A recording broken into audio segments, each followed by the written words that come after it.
Hey, folks, welcome back to the Tesla Talks podcast. Thanks for watching. Thanks for tuning in. Episode number 4. I can't believe we've actually done 4 already so consistently. We got a big show ahead of us tonight. We have our regular guests. Not to say they're just regular. They're our friendly guests from the previous week.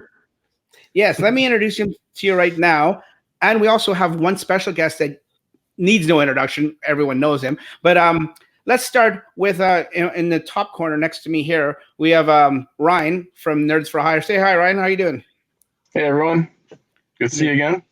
And down below, we have Paul from Tesla Canuck. How are you doing today, Paul? Hello. Doing good. YouTube.com/Tesla Canuck. Yes. Thanks for joining me, guys. Like I said, we got a bunch of stuff. Did I gave you what we're doing tonight, right? No? Yeah, the itinerary. Yes, itinerary. Well, we'll get to that in a little bit. But this guy, I want to thank him, first of all, for coming on the podcast. It was like a last-minute thing, but I've been wanting to have him on since day one, and he's been gracing us with his presence today. He needs no introduction. Anyone that's watching this or listening to this knows who this person is. These guys, it's funny. Ryan and Paul don't know who's on the show today. So this is a little bit of surprise for everyone, including the actual host. So I'm going to bring him in right now. He's been waiting. Can we guess first? I'm thinking Prince Harry. Prince Harry. It's not. Let me bring him in right now. Megan. It's Megan, yes. Well, no, if you think it's Megan, as much as I thought you'd be excited, you may be a little disappointed. Anyways, let's bring him in. This is Brian from i1Tesla. Hey, Brian. Hey. How you doing, everybody? Thanks for having me on. Thanks, buddy. Thanks for putting up with us. Yeah. We had a little technical difficulties at the beginning, and thanks for bearing with us. Every now and then I look down on the screen to see if you were there or if you just like left and took off, which I wouldn't have blamed you. But anyway, thanks for being on the show. I really appreciate it, like I was saying. Thanks for having me. Your wealth of knowledge and input and stuff like that's going to be very, very interesting this episode, because we're going to be talking about the Model Y. And I know you're I think you've heard of the Model Y, right, Brian? Yeah, I've heard of it. I've seen it. Yeah, I'm in love with it. You're in love with it. You guys over on the right-hand side there, you guys know about the Model Y? Vaguely. Comes after the letter X, right? Yeah, but yeah, no. You guys are confusing me. So we've heard so much about the Model Y, but not a lot of stuff has come out. Have you guys heard anything much this week about the Model Y? I mean, I remember when the earnings call came out, and we heard a lot of information then, and the configurator went live and stuff like that, and a little more live. We got more details. There was a bunch of information then, but since then, like this week alone, have you guys heard much about it? No, the only thing I saw was there was one headed north of Toronto. The one that we supposedly saw downtown. That was about it. Yeah, it's probably the same one. Yeah, it was the same color. So yeah. Brian, I mean, there's no secret. We all watch your channel, and we all know what you're doing for the Model Y. Have you made a decision, or is it a secret still? Which one you're getting? I know what I'm getting. I changed my order. You did? I haven't heard anything new. I did go to Tesla for service earlier in the week, and they were tight-lipped. They wouldn't tell me much at all. No. But they did, well, I guess I could say it, they did have one at the Charlotte store for all the employees and service guys to see. Cool. They had it in the back in Service Bay area. But they were very secretive. They made everyone lock up their phones before they showed them the car. And they all said that it is way better than what the original one was. Really? At the Model Y event, yeah. Wow, I wonder what that means. It's way better. Like it's better more, as in visually it looks better? Or? Yes, it's more refined. It just looks cleaner. It looks like what the Model 3 should have been. Very good. It looks very polished. Exciting. Yeah. Well, see, that's funny you say that. By the way, I can hear there's some scratching in the background. I don't know if any guys can. Yeah, I heard that too. Yeah, I don't know what it is. My hands are here, so I don't know what that is. But anyways, continuing. I heard some discussions just as I think today or yesterday. Some people in some of the forums were talking. Some people say, it's going to be just like what we thought, a Model 3, just bigger and more SUV or CUV type. But then the debate was, some people are saying, no, you know what? It's going to be so much more refined, like you were saying, right, than the Model 3, like stuff that, not that they made mistakes on the Model 3, but we all know it wasn't perfect, right? There's things that, it could have been enhanced and could have changed. Apparently, a lot of those things were addressed, and this is more polished, I guess, for lack of a better word. Yeah. At least well, we one hope. of the big things was I heard they were casting the frame of the car. Yeah, I'm not a production or whatever you call it type of guys. So I think I know what that means, but does anyone here know exactly what that means? I could, speak to it a little more in terms of casting as opposed to, I think the difference is stamping.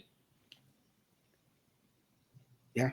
The major difference is the front structure is casted, so it's easier for production and for the stamping takes a long time, but it's just going to be built a lot quicker, where they can put out a lot more, and it's just going to help with because everyone's going to want this car. Yeah. Do you know if more of the body is aluminum this time around, or still a mix? I don't know that. I do know that where the stamping is mostly done in the front section, where the motor is, and the rear, and everything else is just kind of folded together to make it faster. I mean, that's all they were focusing on, was make it faster.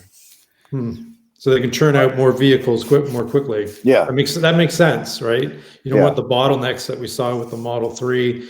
That's very exciting. I think the ramp up is going to be a lot smoother this time around, and it has to be. it has to be. I'm sure that they learned a lot, and they're just going to apply that to the Model Y production with the improvements that you just mentioned, and they're just going to crank those puppies out.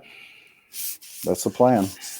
Yeah, well, I hope production is, it has to. It can't be, in my opinion, can't be any worse than it was with the 3 and all the mistakes and the learning curve, and as everyone coins the phrase, production hell.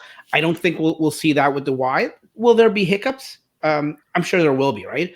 But there won't be any production hell. But like you said, the ease of production and what they're going for, I guess, with the casting to make it faster and stuff like that, sort of reminds me of what a lot of people are talking about lately. And we haven't heard a lot about news about this, but getting back to the Cybertruck, how easy they're trying to have that for production and manufacturing stuff. And I know, Brian, you can jump in here anytime and tell us or remind us your opinion with the Cybertruck, or what phrase? You had a nickname for it, didn't it? You had a nickname for it. I'm okay with the Cybertruck now. So it grew on you. No, I'm just okay with it. But you're getting one, right? I got too much hate on that, so I'm. Okay. Sorry, I don't want to put you on the spot. It's great for a lot of people. I think it's going to be a cool truck. It's just not for everyone. Yeah, I'm there with you, Brian. Mm-hmm. Yeah. Well, yeah, Ryan, you were down there with me in LA, and you were. I thought like as the days progressed, I thought you were gonna be like some people, not even some. Like I'd probably say maybe half the people where their opinions changed, and you sort of were won over, like after a few days of seeing it and hearing about it. But no, you're very much like Brian. Your opinion didn't change much. No, like Brian said, it's cool for some people, and I can't wait to see it on the road. But it's just not my thing. Yeah. Yeah. How many orders do you have, Paul? Hey, Paul. How many do you have ordered? Just one or two? Just one. There's somebody here that has two. Not here tonight. Are you sure?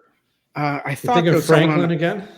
Yeah, maybe it's Franklin. He's got Gary. 2 and 4. I know Gary has 2, but no, it's somebody that was on the podcast within the last few weeks. Anyways, my point about even bringing that up was how they're talking about the metal on there and how it's not going to be a stamping press and the manufacturing. They don't need a big place like that. They don't need a paint booth. So it's just going to be a lot of folding of giant pieces of metal with the exoskeleton and everything. And I was watching, I forget, I shouldn't even bring this up because I don't remember the channel that I was watching, but somebody was talking about the Cybertruck and how it's going to be so easy to produce, and they're looking forward to it, and where they're going to put it. And I think I didn't put this down as a topic, so I'm throwing this out to you guys blindly, but we were talked about, or I guess they hinted to us, or Elon did last week, about Texas. Could that be, you guys think that could be a place where they may be thinking of manufacturing the Cybertruck? Hell yes. Yeah. Have you been to Texas? Well, yeah, I know. I mean, no, I haven't been to Texas, but I've heard that it may work. Yeah. What's that? A lot of space too. Yeah. Yeah. So whenever I go there, I actually, before EVs, now I don't like to rent an ICE vehicle, but whenever I would go to Texas previously, I'd get a big giant pickup truck and I just blend in. So I think it's perfect. It's truck country. Yeah. It certainly is. Do you really think they're not going to paint the Cybertruck? No, I don't think. You know what? That's another dumb mistake. Yeah, well, I think it's matte black, stainless. Yeah, it was all supposed to be originally supposed to be stainless, and then I guess I don't know if it was just on a whim or if it was by pressure. But someone had asked Elon, I guess, on Twitter, because that's where he converses most with people, something about other colors, and he said, and I don't know if it was him or somebody else brought up the idea of maybe black. So he said yes to black, like a midnight black or a stealth black or some kind of matte black. But the thing is with it, I guess they could anodize it right now. I don't know if that's going to add to the production or add to not the production, the cost, or even add to the manufacturing time and stuff like that. But I guess they can anodize it. Well, it'll add to the time, and the cost, but I don't see how they're going to make them all the same color. You saw it that night. At the end of the night when it was cold, it looked terrible. Really? Yeah. Oh, yeah. Yeah, and fingerprints and stuff like that. Yeah. You know what? I think it's going to open a huge, not to say the market. Dream. Yeah, I was going to say, not to say the market for wrapping isn't big as it is, but it'll be even more. And a truck that size to wrap that's going to be a pretty penny. And I think no, it's all flat panels. It'll be easy. It'll be easy. Yeah, true. I'm thinking just in terms of materials itself, like just to wrap itself. But yeah, you're right. I mean, it's easy. It's flat. There's no corners and stuff like that. Yeah, I guess they couldn't. If they're not careful when they stretch the wrap with it so sharp, some of the edges, they may just rip. But you know those fancy cloths that you get to clean the screen of your phone? I envision that your Cybertruck is going to come included with like an 8-foot by 8-foot version of one of those, and you'll just broom handle like this. Take like care of those smudges, right? Like a big chamois. A giant chamois. There you go. Yeah, that's hilarious. Like a blanket. I should. Oh man, that's a great idea. I should manufacture some of those. I think you're onto something there, buddy. I might be. Yeah. It's not like you could scratch it, anyways, right? Well, you could probably need it for the new Galaxy S20 Ultra, right? You need a giant, thing to clean that screen too, right? If I remember correctly, now we're not turning this into a cell phone podcast or anything, but if I remember correctly, Brian, you're an iPhone guy, right? Yes. Yes, and I know Ryan is too. So, Paul, I think you're on your own. I do both, people. I know. I enjoy both. I switch them around. It's great. You're free-spirited. Moving on, because I didn't even want to bring up the Cybertruck. That just came up at the last minute, and we don't need to get. By the way, the S20 is it called? Yeah. Beautiful phone, looks awesome. $2,000 here in Canada. Yeah, that's crazy. That's the Ultra. Yeah. Yes, yeah. Down where you are, Brian, it's probably $1,000 because our dollar is so crazy compared to yours. $600. Our peso. Our pesos, yes. Hey, don't give pesos a bad names. Moving right along. this is something that came up in the news today, this week. Let me just move up here. Tesla patents a new steering wheel design. I don't know if you guys are seeing that as. I read that. Yeah. Yeah. Now it's got like the little touch pads and the gesture controls and stuff like. Now, I think I'm bringing this up not to say that I believe it'll happen or it will happen or I've heard that it will happen, but just to, we can talk about it a little bit. I know a lot of other people were talking about it and in terms of the design and whether it's ergonomically feasible with all those little things in the middle and things like that. But what I want to, I'll get your opinions from everyone, all you guys on it. But what I wanted to touch on, what I wanted to center on is the gear selector down near the bottom.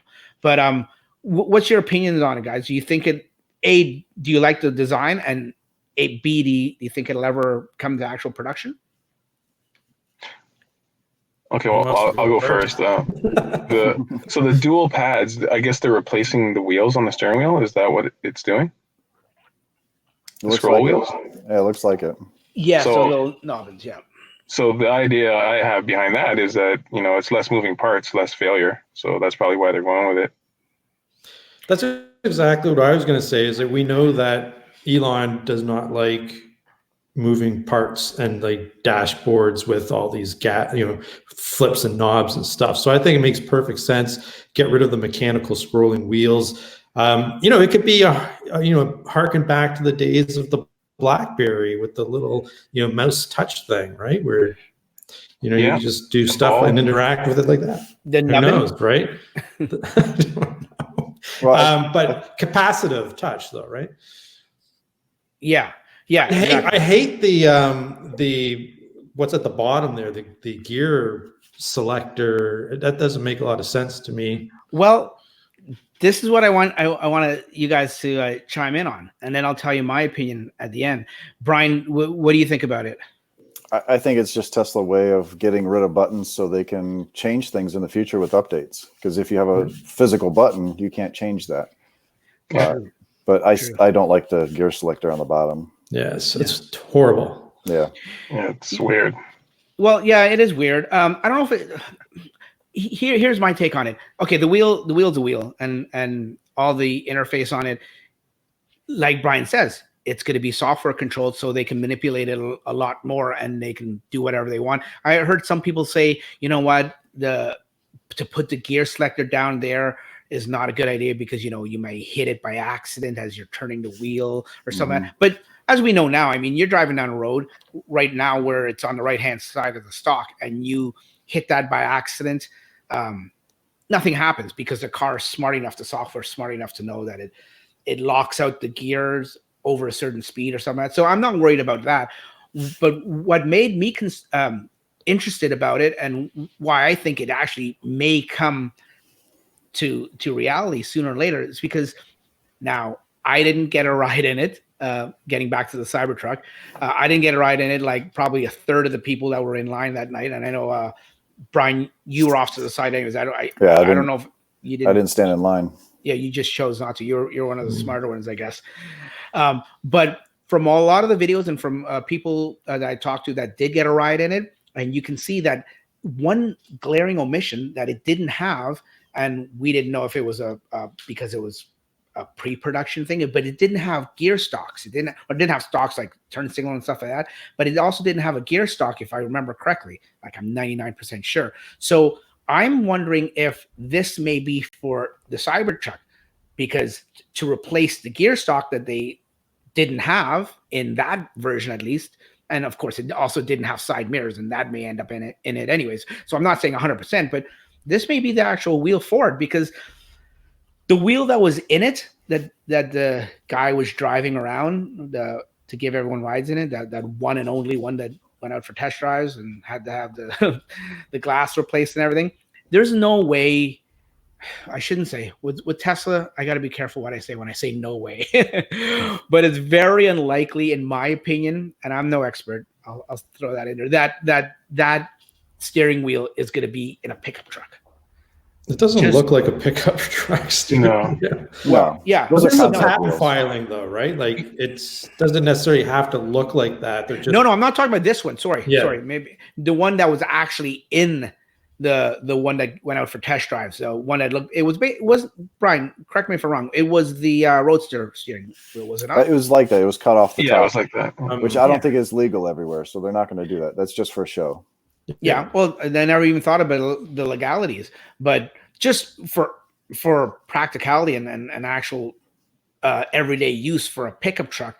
I mean, pickup trucks sometimes, as we all know, or maybe some of us at home don't know, like when you're driving a pickup truck, sometimes you have to palm that steering wheel and you have to do like a lot of rotations to lock the wheels, or when you're backing up and stuff like that. And to use like an aircraft style, I don't know. It's just I can't see that working out in the long run. So Well, this steering wheel, the one that you just had up there with the patent, it could also be a new design for robotaxi, right? Because the less parts you have in a car that's being used by the general public, that has parts that people could break off, like those columns, people could break those off. But with it on the steering wheel, there's nothing there for them to really damage. So that's another thing it could be. That is a good point. I never thought of that. Yeah, someone was taking the boot to the to the stock there, and I guess it's happening. Some drunk people, whatever. Oh yeah, right? people do crazy stuff. Yeah, I mean, I never did anything like that. No, of course not. It could be the redesigned steering wheel for the S and X. Yeah. Because they're not going to bring a patent out for now for a wheel that for the Cybertruck, which is 2 years away. You're not going to bring. You want to bring it out pretty quickly. Yeah, good point. Good point. Okay, moving right along. I think Paul, you were interested in talking about this one, and it's about a Bank of America. Yes. Yes. I'll pull up the article here. Yes, Canadian. I promise I will tie Bank of America back to Tesla. So this article came out, it was kind of interesting to me, and I'll tell you why. So they're offering their employees an incentive towards an EV, which I think is fantastic. And I think there's precedent for this. And this is why I want to talk about it, because you might remember, if you're old enough, like me, when having a computer in your home was taking off, a PC and on everybody's desk or something at home, that, the big banks like this and other companies would give their employees incentives just like this towards the purchase of a home computer, right? And that was one of the things that was instrumental in getting the mass adoption of PCs. And I'm wondering if that model can replicate itself towards the mass adoption of EVs. And I think this is fantastic. I would like to see more companies doing something like this. So that's why I want to talk about it. I think it's a great idea. What do you guys think? I wonder what their motives are. Like, do you have to get your loan for your car through them, or how does it work? I think it was light on those details. That would make sense. Yes. But if we take it for, at face value, that it's a 4K incentive, even if it's an interest-free loan, right? That still, I think, would drive affordability for some people. And, I'm for, anything that drives the affordability and the mass adoption of EVs, whether it's a Tesla or not. I mean, obviously, I love Tesla. My preference is Tesla, but we've got to get these internal combustion engines, oil, fossil guzzles, cars off the road, and that's why I like to see programs like this, because I think it will drive adoption. That's a great idea. I'm not trying to be cynical, but you have to look at the company. Bank of America is just trying to get business because the Model Y is coming out. They're just using this as advertisement. They're not doing this for the public. They're not doing this for the environment or anything. But I think it's great that they're doing it. It's just for their employees, right? So if what you're saying is true, then they're just trying to get their employees to buy and get a loan through Bank of America. Well, no, they're trying to get news saying that they're helping the people, and then people think of Bank of America when they talk about Tesla. It's all marketing. It's definitely marketing, but in the end, I mean, everything is marketing, right? And do you really care? What I care about is if people are going to buy EVs, and if Bank of America gets some positive coverage around this from a marketing perspective, I don't really care about that. I care about the end result and whether or not it's going to drive adoption. Yeah, I think it's good either way. Yeah, exactly. Yeah. It's a good idea, but like Brian said, it's it's marketing. It's a gimmick. Well, they're also not the 4 banks that Tesla set up with too, so they want to be a part of that. They want to get some of that. I was going to ask you. Seeing you're the fellow American, us ignorant Canadians up here, we're not familiar with. I mean, obviously we've heard of Bank of America, but we don't know. Is Bank of America the biggest bank in the States? No, they're definitely not the biggest car loan bank either. But they're not one of the 4 that Tesla set up with here in the States. So they're just trying to get their piece of the pie. Yeah. Can't blame them, right? No, I can't. You can't blame them. Okay. All's fair in love and war. Yeah, exactly. Yeah. Moving right on along to our next topic. One of the things that Elon was talking about in the earnings call, and I think Zach was talking about it too, was the battery constraints. And right now their main priority is making batteries. They can't make batteries fast enough. If they take batteries away from one product to make another product, like Elon said, now they're not making more EVs, they're just shifting it over. So where we see this, and not only us that's seeing it, it's other manufacturers, and I guess Tesla's competition. They're seeing it all over the place now, and Jaguar is one of them. They actually had to stop their production. And I know this isn't a Tesla story, but it relates to Tesla and it relates to EVs. And like I said, on this show, we talk mainly about Tesla, but sometimes just about EVs and EV adoption in general. And Jaguar, I mean, did you guys even like the I-Pace? I don't think we've ever talked about the I-Pace in terms of a viable EV competitor. Well, I've seen it in person. My friend of mine actually has one, and inside it's nice. It's posh, but all the other EV, a lot of buttons, a lot of like wood finish, I guess, or that's typical Jaguar, isn't it? Yeah. It's a nice car. But in car. terms of an EV, a functional EV, I don't know. Like my friend didn't have it in the winter, so he had no idea. So this would have been his first winter. So I'm interested to see his opinion on that.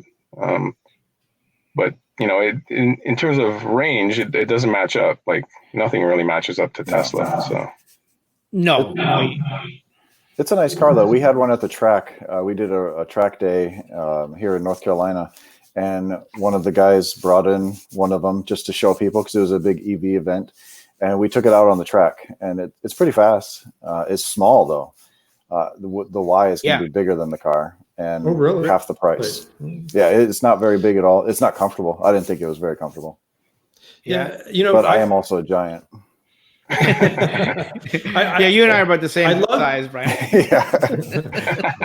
I love the idea. I love the idea of some competition in the space, right? So I don't root against a car like the I-Pace. I do think that because the true manufacturers are still stuck in their old ways, not realizing that they need better vertical integration, for example, and have more control over their battery supply. Obviously, they're learning this the hard way. But I think that having some competition is a good thing. It's going to keep Tesla, on its toes and always striving to continue to improve. And it's going to give options to people who, God forbid, don't want a Tesla, right? And again, like I stated, I mean, my interest is getting those ICE vehicles off the road, and I love to see some competition come along, even though it's pretty much inferior in every way. Brian, I don't know if you're aware of this, but which location up here had which Tesla location had a Jaguar dealership right across from it. And they had a sign up. Oh, Oakville. You were familiar with that, Dax? Yeah, it's Oakville. I every time I went to Oakville in the summer, actually, no, I think it's still there. There's a sign, a big giant billboard. It's got to be like 50 feet long. And what did it say again? It said why something about waiting for why wait when you can get an EV today or something like that. Something along those lines. I can't remember. Oh, maybe that wasn't the same. What I'm thinking of now, they were trolling Tesla, basically. Yeah. No, what I'm thinking about was Oakville, and I'm pretty sure it was Jaguar right across the street. Someone listening at home can correct me if I'm wrong and leave a comment down below. But it said something to the effect of #1 EV of the year or something weird like that. And I want to say it was Jaguar, but it may have been, now that I'm thinking about it, it may have been Audi with the e-tron. But anyways, it was definitely trolling. No, but Brian, go ahead. I was going to say, if you're gonna troll Tesla, you have to be able to at least somewhat back it up. Yeah. Oh yeah. Right. You would think so. And they got one number. They got the price right. It's the same price as a Model X. It's just not the same car. Yeah. And was it Jaguar that came out with that? It wasn't a commercial, but it was like a test where they put it up against a Model X. Yeah, it was Jaguar. They used their professional driver and everything, and then they found out that the X wasn't even a 100, or there was some controversy about it. It was a 100D instead of a performance. That's what it was. Yes. Mm-hmm. Yeah. But you know what? At the end of the day, like Paul says, any kind of EV in the market is a good thing, and a little bit of competition is good. I mean, who's to say? I mean, I'm not saying for sure I know this, and it very well could be completely wrong, but who knows if the Porsche Taycan hadn't come out, would Tesla have sent a week later their Model S and their plaid version down to the Nürburgring for extensive testing? Were they working on that program to begin with as it is already, or did that competition just give them that extra nudge that they didn't want to be one-upped? They were working on it. They just weren't going to go there. Yeah. So. Yeah. But I think that something like the Taycan or Taycan, I don't know how to pronounce it, actually, to be honest with you. I definitely see that Taycan. I definitely see that pushing Tesla to continue to get even better, even though that they have this giant lead, right? That they don't rest on their laurels. And I actually saw a Taycan, whatever. Taycan today on the there's a highway near Toronto. It's called the Don Valley Parkway, and I saw it today, and it looked pretty good. Well, we saw it in person at the LA Auto Show. How many did they have there? Like 4 or 5? Oh yeah, they did have a bunch. Yeah, and it's a sweet looking car. I'm not gonna lie. It looks really nice. Yeah. It's just overpriced and doesn't have any good range. It's Porsche. You know what? Well, not to turn this into the Porsche Taycan podcast, but that range that EPA put out, I think to be fair, I'll be fair when it's time to be fair. To be fair, I think that they were off on that. I think from all accounts, I've watched some other YouTube videos and different testing, and a lot of the I guess motor journalists that have tested it says that it does way more than 201. What is it? I think EPA gave 201 miles. It gets way more than that. So to give Porsche the benefit of the doubt, I think they might have got a little screwed there on that. Yeah, it's not 300 like it should be with a 100 kilowatt battery. No. I think you'll still get like 240, 250 out of it, depending on how you drive it. Yeah, and exactly, those are the numbers that I've been hearing from. And I heard the braking system's awesome in it as well. Oh yeah. Well, Porsche has always been known for their handling and their brakes, right? Like big giant suckers on those. That's what I want Tesla to take away from this, because Tesla's got them beat on the powertrain and the batteries and everything. They need better suspension. They need Yeah. That's why I want that. That's where the competition is going to be good. Yeah. Exactly. Yeah. Yeah. I'm sure the can just handles like it's on rails, right? Like that's what you would expect. And I think that's what's going to push Tesla, to do better in that particular area, because that's pretty solid competition, right? Yeah. Speaking of handling and performance and stuff like that, Brian, when are you going back to the track? Actually, soon. Not really to go on the track to tear up my car as much, but there's some track a day events that we're going to do with out of spec motoring. Oh yeah. Yeah. Just some fun videos. Oh, cool. Is it? Pardon my ignorance. I'm going to be coming down there soon. We can talk about that later. But is it warm down there in North Carolina? It was 65 today. So yeah. Paul, do the quick math for me. I don't know. It's minus 17 Celsius right now where I live. I think that's about 2 Fahrenheit. It's cold tonight. So, and then add the wind chill, right? Yeah. Well, I've only been in this weather for 3 or 4 years. I grew up in Cleveland, Ohio, so I'm used to the cold. Yeah. This is way better. Yeah, I would guess so, eh? We haven't had snow yet. Yeah, I actually lived in California for a few years, and like an idiot, I moved back here. What were you thinking? I know. You go bashing Canada. Yes. Well, since I'm Canadian, I can do that. Oh, right. Yes, I forgot. Yeah. There's a lot of Canadians in California, that's for sure. There is. Oh yeah, there is. Yeah, they're all called actors. Well, we used to say back when I was there, you couldn't spit and not hit a Canadian. So, yeah, half my friends in tech went there after graduation. Yeah. Oh, true. Speaking of cold, you know what? This was a topic I was maybe gonna bring up, but seeing that we're talking about cold and winter and stuff like that, this will be a decent segue. How the Performance 3 or how the Model 3 performs in an Arctic winter Arctic Circle winters. I have to learn to read better than that. So I love this picture. Yeah. Let me actually show the picture miserable. a little bit better. Yeah. like this is like this. Brian, this is how my car looked last weekend. You're not lying either. I saw it. No, I showed some pictures. Mine only looks like that when I'm using a foam wash. Exactly. Who knows? Maybe it is a foam wash and someone's just trying to trick us. But no. Now, pardon me. This is me not doing my homework. I saw this article and one of those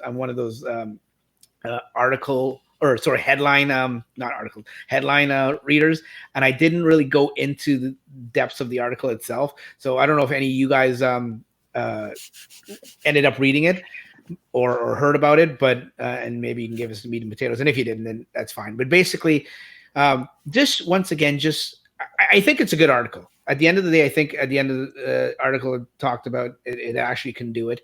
But this just goes to show once again all these skeptics out there. And I think we probably talked about this on a podcast a few times. So I try not to beat a dead horse, but basically in a nutshell, once again, to all the skeptics out there that think that the Model 3 is not a good winter vehicle or a Canadian vehicle or not even Canadian, just a winter vehicle in general, this proves them wrong. There's absolutely nothing wrong with the car in the winter. And I proved it sort of, I guess, this weekend when I came back from Montreal, and I didn't die. But that has nothing to do with the car. It's a bit nerve-wracking, though, right? I mean, that drive that you had to take. Yeah, well, we'll talk about that later. Yeah, it was a little nerve-wracking. Back to the cold weather for a moment. So, I mean, yeah, we don't live in the Arctic Circle. Pretty close, though. Walk out your door and tell me. Yeah, but what I can tell you, having driven Tesla now for 3 years, we also have a Model X, as you guys know, that there have been some huge improvements, particularly with the Model 3, when it comes to cold weather range performance. And just this morning on my commute to work, for example, it was -5 Celsius. And what's that in Fahrenheit? It's probably about 27 Fahrenheit, somewhere in that neighborhood. And I can pretty much do rated range.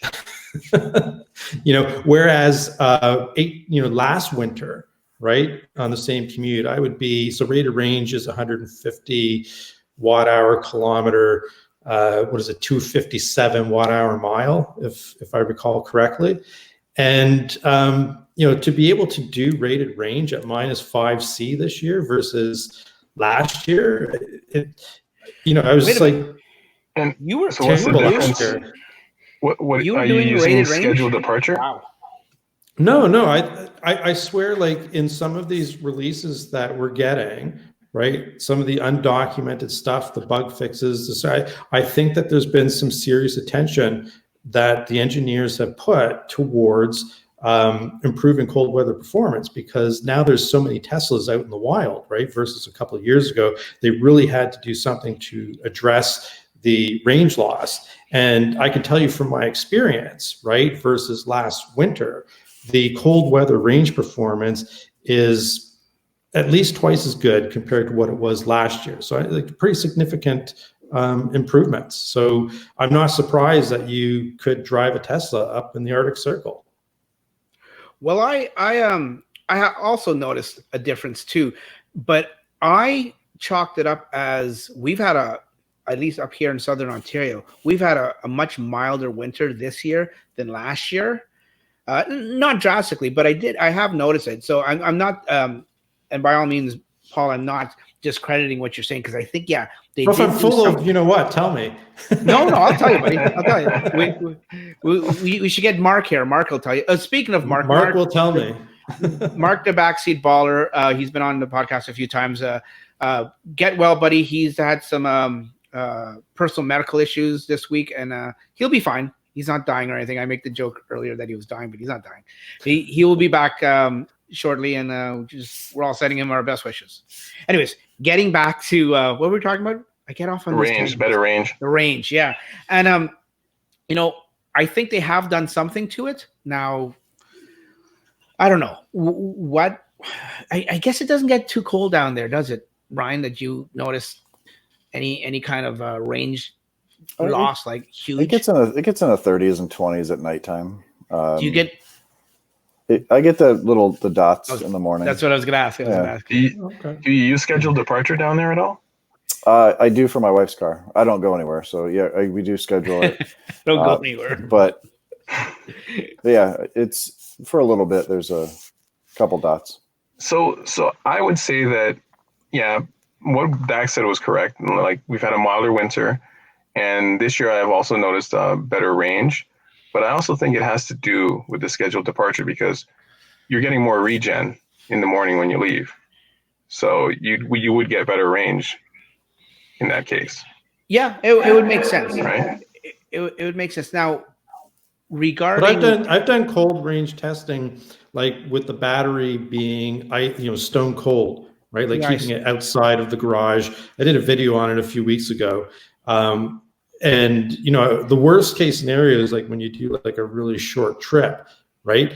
And I did that test, and at minus 17 Celsius, around 2 Fahrenheit, it was about less than 30% range loss on a short trip. I mean, compared to last year, right? Because we had minus 17 days last year, plenty of them, and I would be in the 50% range loss. And if you remember that first Model 3 that did that cross North America trip, right? Yo-yo?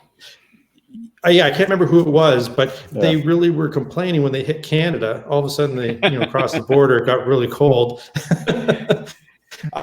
He was really complaining about the range loss, and it was huge, like 50%. Yeah, we still have you there? Yeah, can you hear me? We almost lost you. Yeah, we almost lost you. Jeez, I was getting excited and animated. Yeah, and I think it affected your connection. I scared the Mac. Yeah, it's the cool weather up there. No, I hear what you're saying. I mean, put it this way: today, I was in Toronto, and I had my car parked, not plugged in, for about 10 or 12 hours. And when I came out, I hadn't lost a lot. I mean, I lost some. Sentry on? I can't remember if Sentry was on or not, but I didn't lose a lot. When I got in the car, of course, Brian, you say you have a couple little loss of regen dots. Mm-hmm. Well, ours here in Canada is usually almost all the way up to the middle. Whole thing. Yeah, literally almost the whole thing. Basically, when you start driving, you really have no regen. But you know what? You're right, Paul, because last year at this time last year, or another example of the same scenario last year, I would have noticed a bigger difference at least. So they've done something. Last year I had to hit superchargers. This year I haven't had to hit any of them. Yeah. Okay. Then that's just us Canadians bitching. We know and complaining cold weather. Yeah, and complaining. And poor Brian's like, I don't know what these guys are talking about. These wusses. I have a feeling I was wearing shorts today. We might have some viewers we might have some viewers from Minnesota that disagree and say that they know cold weather. So, just saying. Listen, there's lots of areas of the States that are way more north than us here in Southern Ontario. I remember looking at the map years ago when someone told me that, and I stupid me and ignorant to geography and everything. Not until I looked at the map, I was like, holy, they're actually right. There's a good portion, not saying huge, but there's a portion of the northern United States that are way more north than us. They get a lot colder weather than we do. Yeah, they usually blame us for it though. Yeah, they do. I don't know why. Yeah, everything comes polar down vortex from Canada. Yeah. Moving on, our last topic. Now, this one may trigger some of you guys. I know when I first heard it, it's a little controversial too, because some people say it isn't, and some people say it was. Now, what it is someone bought a used Tesla. Not from Tesla, but from, I guess, a third-party reseller, and it had Autopilot in it, and so much so that I guess when that used car company advertised it for sale, they advertised that it had full Autopilot on it and everything like that, and it was like $8,000 benefit or $8,000 package that they were throwing in for the price. Anyways, long story short, when the new owner took possession of the car after a few days or a few weeks, Tesla turned off Autopilot on them. And I don't know how it ended up making the news, but it made the news. Tesla's defense was what they said was, well, the car never had Autopilot to begin with. Yeah. Where other people, I guess the new owner or maybe that dealership said, no, it had Autopilot. Now who's to say who's right and who's wrong, but it just brings up a good conversation about software and how I was listening to what was I listening to? I was listening to something this week where that actually came up. That topic came up, and I thought maybe we could talk about it. Like, has software come so far in this day and age where it dominates everything that we buy, that even if we buy something that's hardware enabled, or hardware, the hardware is there, and they can give it to us, or they could take it away from us just through hardware, just through software. Have we reached that point where it's like buyer beware? Well, I mean, I think so. So basically, it's going to be Tesla's business model, right? Their cars are their motors can go a lot longer on the road than a traditional ICE engine, so they've got to have ways to make money, and it's going to be through software. Oh yeah, and it's not just going to be Tesla. Right, exactly. I think that this is very consistent with what we're seeing in other areas, like, for example, with music or movies that you may have purchased on iTunes as an example. And if you use iTunes, you probably have had this happen to you where a song you bought is no longer available yet. A movie you bought is no longer available. So when you buy, software, there is a risk now because you don't really own it, right? And This is a great topic for discussion. I think it's only going to get more complex as time moves on because everything is going to be software enabled if it's not already. You might lose access to your toaster one day. That's going to suck in the morning time, I'll tell you that. It'll hold your toast hostage. Yeah, exactly. Well, it's one of those things like, okay, let's just, like I said, there's two sides. We don't know who's right and who's wrong here, and which end of it is right. But let's just take one side for now. Let's just assume that this did have the software in there and it was enabled, and Tesla maliciously or intentionally turned it off. Is that something we need to be concerned about, or is that something that we expect that Tesla can and cannot do? And it's just to say that when we bought it, or we weren't buying it with that, like the original owner was?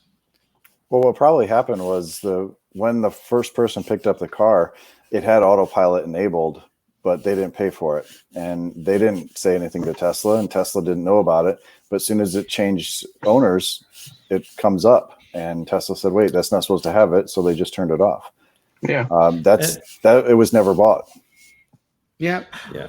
Yeah, I was just playing devil's advocate there for a second, but I tend to agree with you, Brian. I think that's what happened. Maybe the dealership at the time, maybe not familiar with Teslas, just saw the cameras and assumed, oh, it's got the cameras, it must have the software. But you know what? Has they tried to pull anyone a fast one on the person they were selling it to? Maybe, but think about this, right? When have you ever stopped to actually read through an entire end user licensing agreement, right? Oh, that's I haven't. Right. Yeah. So we need to, I think, in the future, and I wouldn't be surprised to see, at least in Canada, maybe not in the US, but some regulation when it comes to this in terms of your rights as a digital owner of either software or some other digital asset. Because for all you know, in the little terms and conditions, Tesla has the authority to. I'm not saying they do. It's just an example, right? That if it wouldn't surprise me if some companies do that type of thing, where like Apple, you don't really own the stuff you buy from iTunes. Are you Paul? When you're talking about that, are you talking about the EULA? Yes. Yeah. Oh, I read every single one. Okay, you're one of the very few. Absolutely not. I'm lying through my teeth. Okay. He's a compulsive liar, that guy. Even lawyers don't read them, right? Can you what's you're not going to use iTunes? Yeah, exactly. Because and I've heard that argument before. I've heard if the general public was to read through most EULAs, they wouldn't be clicking OK. Because the amount of stuff that could be put in there, or sometimes is put in there, is like you wondering what you're selling your firstborn or something. Just you're reading that. Most people just say yes, move on. Yeah. What about you, Brian? Do you read through that stuff? Have you read the Tesla? I've never read the owner's manual. Even before, when I rip stuff apart, I never look at that stuff. I just start unscrewing stuff and yanking on things. Yep. Yeah. So none of us really know what we actually own in terms of the software versus what Tesla has the right to turn on and off. Yeah, but autopilot is a feature. It's because it shows with the new update. It shows on that what your car actually has. So that's an actual feature of the car. They can't really take that away. Supercharging on the older cars, when you had free supercharging, that did go away because that was stated in a certain time period. Yeah. This either had it when it shouldn't have in the beginning, and Tesla caught it, or like you said, the dealership's just trying to get over on them. Yeah, well, I mean, I read the article, and it's exactly like what you said, Brian. That's what it seemed like. Like Tesla just wasn't aware until it was transferred to the new owners that it didn't have autopilot, so they just turned it off. I mean, you didn't pay for it. Seems pretty cut and dry to me.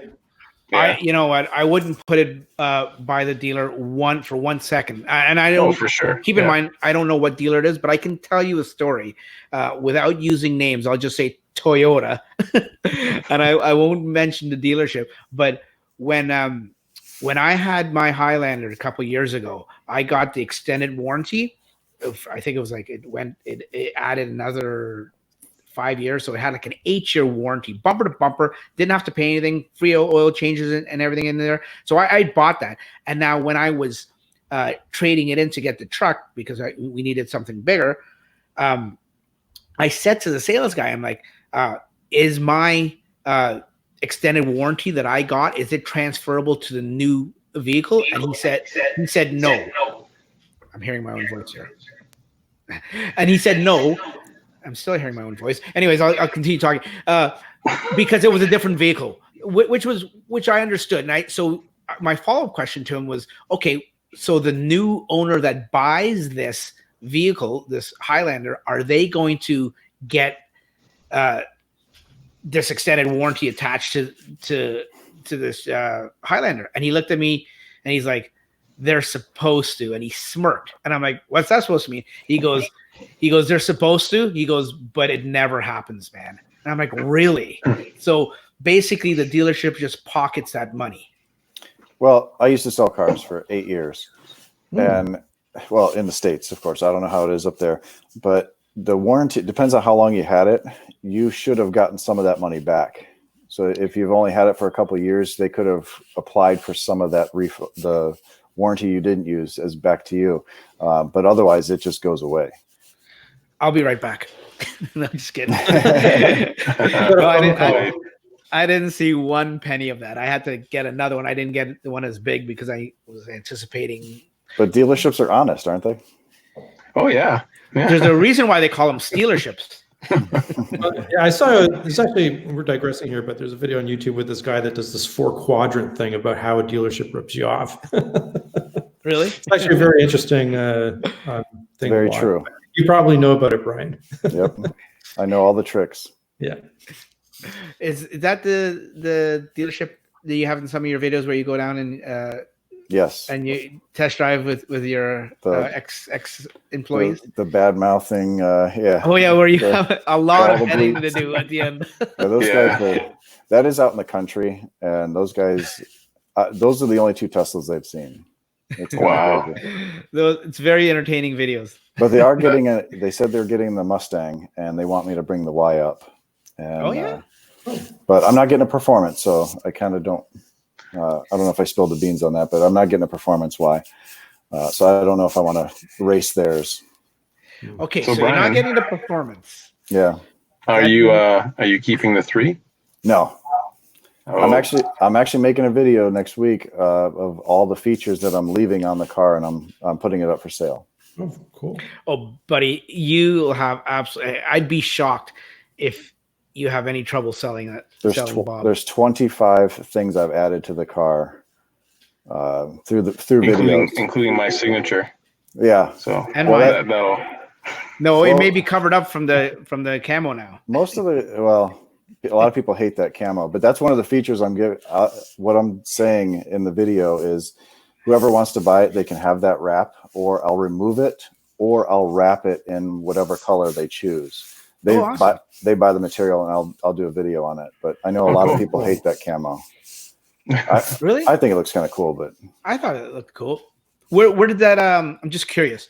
We're finished with the topics. We're just free talking now. Where did that idea come from? Boredom. Actually, it's kind of what I'm going to do with the Y a little bit. Not that specific thing at all, but I've been designing something for the Y. I'm going to do a custom wrap on it, and I just kind of wanted to play with it. You just never stop tinkering, do you, buddy? No. No, he does. I have slowed down because I'm selling the car, but yeah, I don't stop. Yeah, I noticed you've moved on to the X a little more. Yeah. Sure, I was hoping to ask Brian a question because you're from the Carolinas, right? Like that's where I live now for the last. Well, that's where you 4 years. live now. Yeah. Yeah. I know that for a long time there were all these incidents of icing happening with pickup trucks down there and all that kind of stuff. Is that still an issue and it's just gone quiet, or is it kind of faded away? That was up in the mountains, and that was mountain folk. They, there is a lot of that coal rolling, and I don't think it's much of a thing anymore. But that was at one supercharger. Someone did cut the lines. They tried to cut through the supercharger cables. That's crazy. Which I don't know why you'd even touch those things. But yeah. But when I drove all the way across country in Texas, and there's all those trucks in Texas, and all the superchargers are pretty much at truck stops. And every one of those superchargers were bent back from cars backing into them, pickup trucks, because they all had those parking structures there. So you can't get the Tesla back there. So it had to have been a pickup truck. Wow. It's kind of crazy how people hate Tesla, even though. Yeah, it's stupid. Yeah. It's an American success story. Yeah. Right. Yeah. It really is troubling. It's American jobs, American made. It's you'd think they'd want that, but I don't think they know. It's weird. Yeah, I tell them that all the time. I'm like, it's the only truly American-made vehicle. Mm-hmm. Yeah, you think Ford and GM is all American anymore? No, I don't know. We can sit here and talk about it till we're blue in the face, but we'll never really wrap our heads around Tesla hate. It's a real thing. I think that they hate the smuggery. They think we're all snobs and rich. Yeah, well, I've experienced that from some friends and family too. It's only Dax. The only guy we know who's smug is Dax. So they think that all the cars are $100,000, and they're not. Yeah, I get that. Yeah. Oh, yeah. Brian, I know you don't know this because you don't follow Toronto news and politics, and nor should you. But we had I don't even follow it. Yeah, we have a premier, basically like a governor down there, is equivalent to a governor, that is here in Ontario. And when he first got in, one of the first things he got rid of was our electric vehicle incentive. And his wording, if I'm not mistaken, correct me if I'm wrong, guys, is that he thought all Tesla owners were millionaires. Yeah. He basically was interviewed and he told a reporter, well, if Tesla wants to do something here, they can come in. Elon Musk and his rich buddies could come here and start building cars here or something. Yeah. And then GM goes down. Anyways, I don't want to get into politics and create more hate or anything like that. We're going to end off just before we say bye and everything. Ryan, you had a theory that you wanted to talk about. Do you still want to talk about that? No, don't shoot me for this, but no. About 2 years ago, when the Semi was unveiled, Elon talked about it being able to run in convoy mode, where basically they team up and they're able to drive more efficient on the road. So I was thinking, I kind of extrapolated on that, and I said, maybe all the cars will have sort of a mesh network system built into them if they don't have it already, where when they're on the road, they communicate with each other in real time. They pass telemetry on to each other, letting one car know, okay, this car has a low battery level, and he's he wants to get his destination faster, and the other cars can make it easier for them on the road to get to where they need to go to, that sort of thing. That's just one idea I had in terms of autopilot. Yeah, I think that'll be a reality eventually. Whether or not it's built into the cars now, I don't know. Let's get full self-driving first. Yeah, exactly. We're far from that. Yeah. Well, the thing about the mesh network as well is, I thought about the full self-driving and, like, let's say full autopilot, and you're gonna have situations where, the cars are running on autonomy, and they're gonna meet up with a human driver. Let's say pulling into a parking spot. So the human driver is either going to try and take the spot, the AI is going to wait, or it's going to try to take the spot. So, there's that interaction that people have that AI really doesn't have. Now, if you have two cars that are just talking to each other, one will just say to the other, okay, you go ahead. Mm-hmm. Right? And it'll be instantaneous. Right, exactly. Yeah.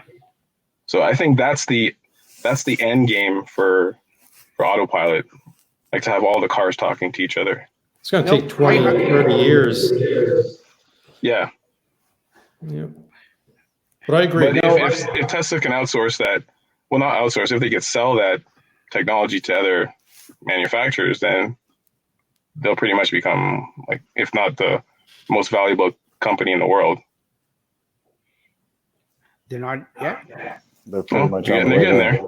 Yeah, I know. No, it's a very interesting thought, buddy, and I do agree with you. It is down the road, probably. I'm sure probably somewhere on the roadmap, but like Brian says, let's concentrate on one thing at a time. And right now, I think self-driving that's probably top of mind. I think that would be cool though on the highway, because Autopilot's great on the highway if you can do that locally. But I think there would be there'd be some privacy things that would be, you'd have to agree to something like that. Yeah. It would, I don't know. It's far away. It's Autopilot 5.0. Yeah. Yes.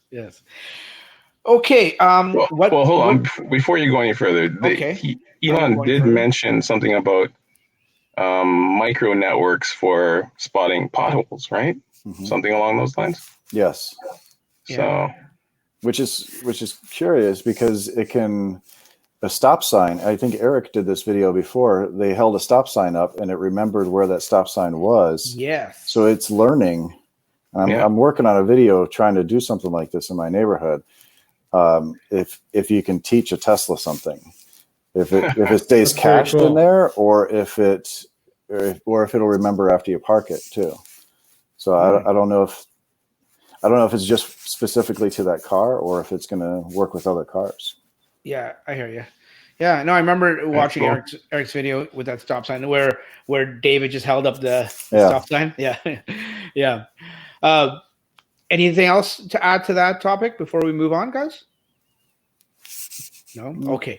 We're going to get to, I know we touched on it last week in last week's podcast a little bit with viewers' questions and stuff like that. We're going to skip it this week because there's something new I want to try, and we'll get to viewer questions next week. By the way, if you're listening and you have any kind of viewer questions that you want to ask any of us or anyone that's on the panel, just leave a comment down below or leave it in any one of our social media platforms, and just say it's for the Tesla Talks podcast, and I will compile them all, put them in a big group, and then we'll handle them next week. So if you have any questions, we'll get them next week.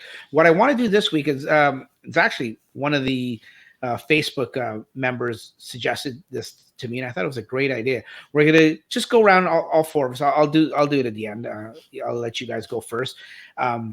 Just give a quick little tip. It doesn't have to be anything big, anything groundbreaking or earth shattering or anything like that. Like, you don't have to reinvent the wheel, but just a little quick tip that for anyone that might have just got their Tesla or their Model 3 or any kind of Tesla. We all have Model 3, so maybe, and Brian's got the X. We can maybe concentrate on that. Any kind of little tip that you have. And sorry, Brian, I sort of springing this on you on the last minute. I don't know if you have anything ready. I know you're such a tinker. I'm sure you probably got tons of stuff in your head.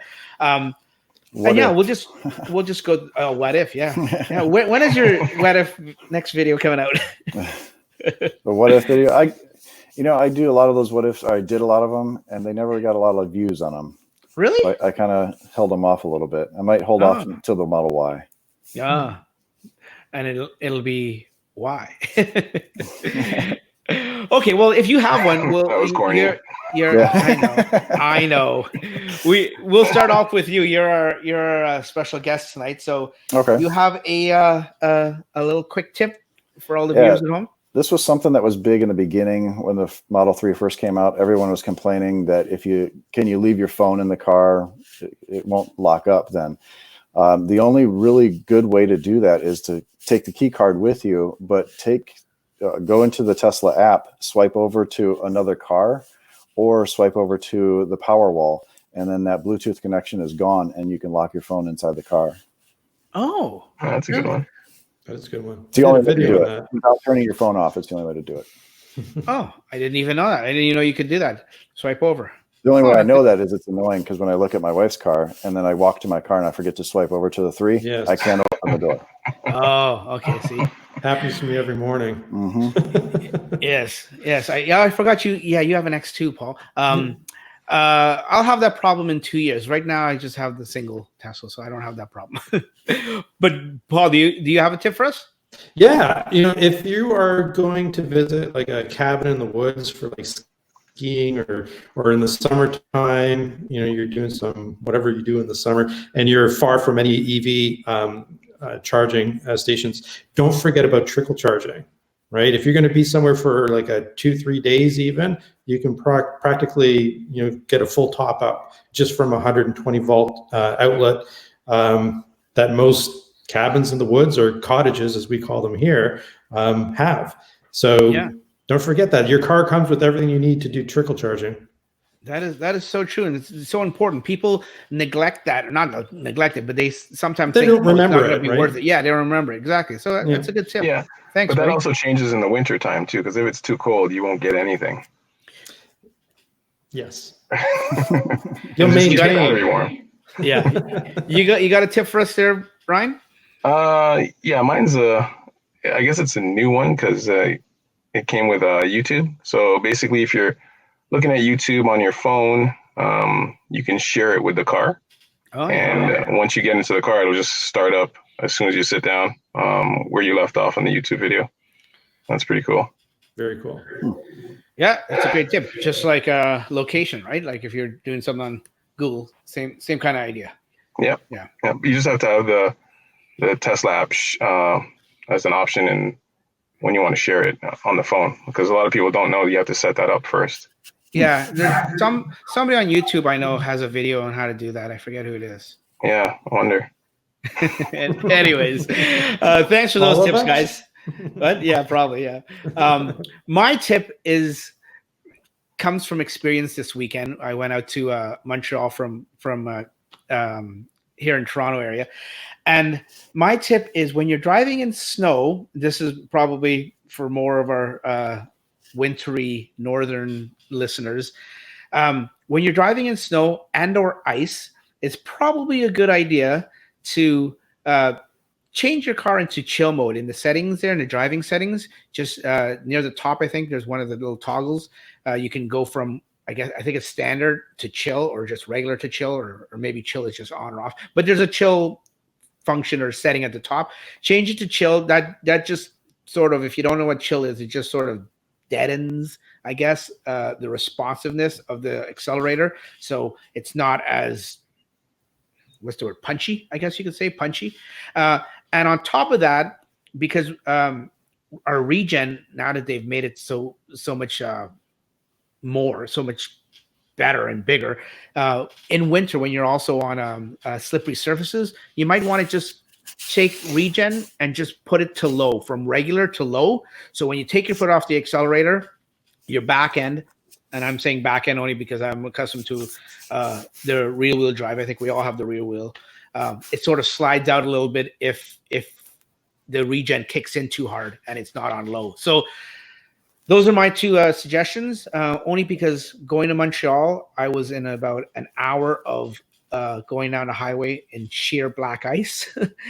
And it was nail biting, let's just say. The car handled great and I never had any problems. But every now and then, if I just gave it, even with chill mode on and limited regen on, or low regen on, whenever I just touched the accelerator a little bit from my normal speed, or if I took my foot off the accelerator a little bit too hard and the regen kicked in, being on that patch of ice, just the back end would just slide out. Now, the great thing with Model 3 is the stability control just kicked right in and straightened it up. But it was still a little white knuckle experience a little bit. And my wife, I think she probably lost about 10 years off her life in that little span of time. So that's my short little tip that, whenever I explain something, if you've ever seen any of my videos, it's never short. Well, that actually happened to me a little bit. My back tires are bald for some reason. I don't know why. Really? But, you drive with that? I was driving in the rain. They're called slicks. And yeah, my back tires hydroplaned, but when I let off, that regen just brought the back in, and I could feel the computer keeping it straight. I mean, I was steering into it and everything, but it was really cool seeing how that computer does all that. It's amazing. I can't believe, like, I mean, people ask me at work, and my friends and family will ask me, you took the car to Montreal? How was it in the snow? Because a lot of people knew they had a snowstorm there, and they're like all concerned. And when I told them it was fine, other than that little black ice experience, they looked at me like, and I'm like, you know what? And you guys probably have the same thing. Unless you can, get these people in the car to actually experience it, and you don't want them to experience black ice, but you know what I'm saying. Unless just saying it to them, just explaining it to them, it doesn't do it justice. When they actually see how this car actually handles for something that has so much power to those back wheels, and it's only the back wheels, like I said, the rear wheel drive, it's amazing that car doesn't just like spin around in like a heartbeat. Well, that's with Tesla altogether. You just have to get them in the car. They don't understand until they drive it. My wife is totally against Tesla, and before we got ours, because I talked so much about it, and then I set up a test drive, and she fell in love with it that day. I mean, I've got the same story. Yeah. I converted. My wife has her cousin's husband. He's like Camaro pickup truck driving. Hates anything EV, and I just, we had a family get together when I first got the car, and he was there, and I said, "You want to drive it?" And we took it for a spin, and he was quiet the whole time, except he giggled once in a while when he hit the accelerator. The Tesla giggle, I call it. Yes. And he was sold. Like after that, he got out and he's like, "I can't say anything bad about this car." He's like, "This car is great." I love taking people on the racetrack with it. They're so surprised. We had an event up there for a young kid who was having heart issues, and there was all sorts of cars. There's drift cars there was Camaros, there was Porsches there, and I was taking people out in my car, and it's not fast. I mean, it's not really fast, and they were just amazed. They thought it was more like a Prius until they were actually in it. Yeah, there's a lot of misnomers, and I guess ignorance, but in a good way, I guess, like just innocent ignorance out there, but we're slowly getting there. We're slowly like butts in the seats. Butts in the seats. That's exactly what it's all about. Well, thanks, guys. I appreciate everyone coming out tonight, and because like I said, I've always said, if someone was to sit here and listen to me talk for an hour, talking to myself, it would be absolutely boring. At least with you guys, you make it. Yeah, they locked me up. Yeah, you guys make it a lot more interesting. So I want to thank you guys for coming out, and I know it's your valuable time, and it's like 10:30, 10:40 at night. So I appreciate it. You guys, when you see this at home, if you're listening or watching. Oh, speaking of listening, I said it last week. I'll repeat it again. Obviously, you can see this on YouTube, and a lot of the videos a lot of the topics we talk about, it's beneficial to watch it on YouTube because you get to see what we're talking about. But if you're listening to it and you're just a podcast listener, you can listen to it on, I've got it on Apple iTunes. You just search for Tesla Talks, or on TuneIn Radio, so you can actually listen to it in your Tesla, because we all know TuneIn Radio is in all our Teslas. And just do the same thing. Just search for Tesla Talks, and it'll be up there, and just subscribe, and we'll bring you videos and podcasts every week. Once again, thanks, guys. I'll start from the top and I'll work my way down. Ryan, where can people find you and see you and talk to you? And here's your chance to give your plug. nerdsforhire.com, at nerdsforhire on Twitter, nerdsforhire on Facebook, for any IT kind of support you need. And if he doesn't answer you, his phone number is 416. Paul, where can people find you, Mr. Tesla Canuck? Okay, so youtube.com/Tesla Canuck, TeslaCanuck.com, Tesla Canuck on Twitter, Instagram, same thing. Do we expect any videos from you in the upcoming near future? Who, me? Yeah, you. Oh, yeah. I got one going out at 3:00 tomorrow. It's already scheduled. Oh, perfect. Perfect. Can't wait. And Brian, you're our special guest. Thank you. Once again, thanks. I mean, I thank you guys too, but especially Brian, because it was a lot of work to get him here. Where can people find you? I mean, I think people know anyways, but I'll give you opportunity to plug your. Yeah, I see you're wearing the shirt too, right? There you go. There you go. You can find me there on YouTube. Yeah. Basically, that's it. i1Tesla. Yeah. You're on Twitter a little bit here and there, right? On Twitter. Yep. I don't understand Facebook that much, but I'm on Twitter. You're not missing anything, buddy. Yeah. So I just wanted to say, because I hadn't met Brian before, so it was very nice to meet you, Brian. It was nice to participate on this podcast with you. So thanks for having me on. I love doing these things. Yeah, well, hopefully it's not the last time. I'll invite you again for sure. It's good seeing you again, Brian. I don't need to tell you guys where to find me. You guys can talk to each other. If you're listening, did you say that last time? I think you did. Anyways, folks, thanks for listening. Thanks for watching. We'll catch you on the next one. Take care. Bye-bye. Cheers. Bye. Cheers. Bye. Okay. Bye.